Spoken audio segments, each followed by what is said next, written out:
The small fishing village of San Isidro sat quietly along the coastline of Leyte Island. Every morning, the sea whispered gently to the shore, and the villagers believed the ocean was their friend. It fed them, protected them, and shaped their lives. Among the villagers lived a 12-year-old boy named Mateo.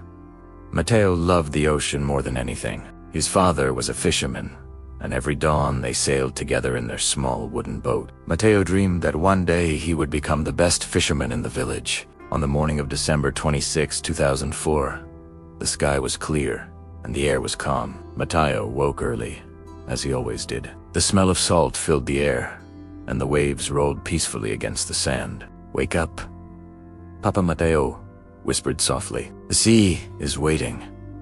His father smiled sleepily. "The sea is always waiting, my son."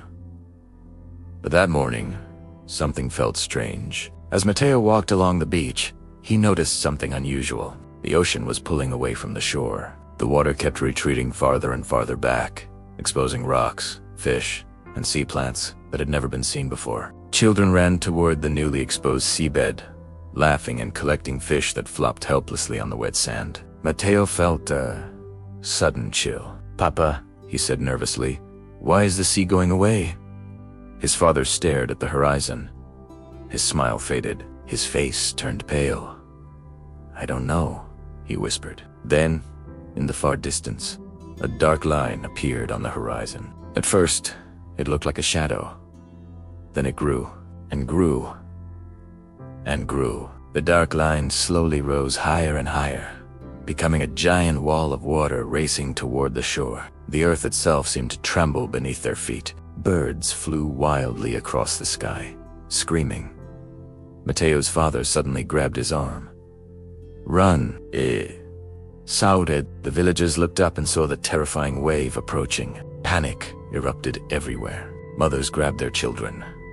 Fishermen dropped their nets. People screamed and ran toward higher ground. But the wave was too fast. Within seconds, the massive wall of water crashed onto the village with unimaginable force. Houses shattered like paper. Boats were thrown into the air. Trees were ripped from the ground. Mateo felt the world disappear beneath roaring water. The ocean that once fed them had become a monster. The wave dragged Mateo through broken wood, pieces of roofs, and swirling mud. He struggled to breathe as the water spun him like a leaf in a storm. "Papa!" he screamed. But his voice was swallowed by the thunder of the sea. For a moment, Mateo thought he would die. Then his hand caught onto something, a floating door from a broken house. He clung to it desperately as the current carried him far inland. Minutes passed, or maybe hours. Mateo didn't know. Eventually, the water slowed. The violent current weakened, leaving behind silence and destruction. When Mateo finally pulled himself onto a pile of rubble, the village of San Isidro was gone. Everything had vanished. Where colorful homes once stood, there was only mud and debris. Boats lay upside down in the middle of fields. Palm trees were snapped in half like sticks. Mateo staggered through the ruins. "Papa?" he called weakly. "No answer." He walked further, searching through broken wood and shattered walls. "Papa." Still nothing. All around him, survivors cried. Some searched desperately for loved ones. Others sat in shock, staring at the devastation. Mateo kept walking. Then he saw something that made his heart stop. His father's fishing hat lay in the mud. Mateo picked it up slowly. The hat was torn and soaked with seawater. He collapsed to his knees.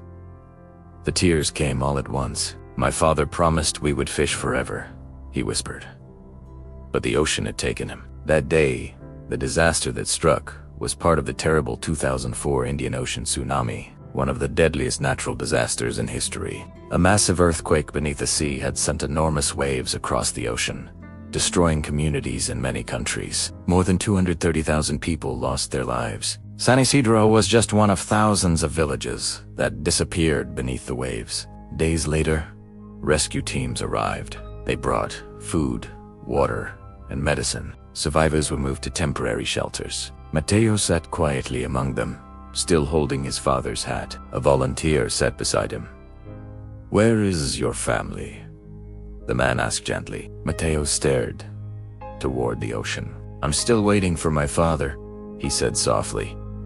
Weeks passed. Many bodies were found along the coastline, but Matteo never discovered what happened to his father. Some people said the sea keeps its secrets forever. Years later, Matteo grew into a young man, but he never forgot that morning. Every day at sunrise, he walked to the shore and looked out across the endless water. The ocean still whispered, just as it had when he was a child.